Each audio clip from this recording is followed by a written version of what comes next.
যাদের কাছে মিলাদুন নবী নিয়ে সুলকানি আছে এগুলো সবগুলো ইসরায়েলের প্রোডাক্ট।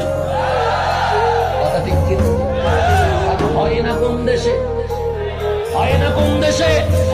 ইসরায়েলে যদি না হয়, ইসরায়েলের পণ্য ভালো লাগবে কার কাছে?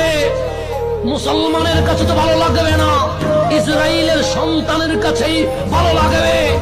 মিলাদুন নবী হওয়া এটা মুসলিম পণ্য, মিলাদুন নবী না হওয়া এটা ইসরায়েলি পণ্য।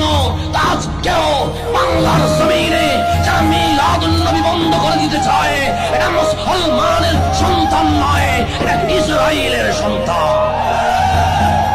এখন আমি মিলাদুন নবীর পক্ষে কথা বলেছি, আমার বন্ধু রাগ করেছে, উনি বললেন আফসোস। আমি বললাম ভাই আমাকে নিয়ে আফসোস হওয়ার কি আছে? আপনি না আজহারে পড়েছেন? আমি বললাম পড়েছি। সার্টিফিকেট দেখাবো? না, বিশ্বাস হয় না। কেন? আপনি মিলাদুন নবীর পক্ষে কথা বলেন মিয়া।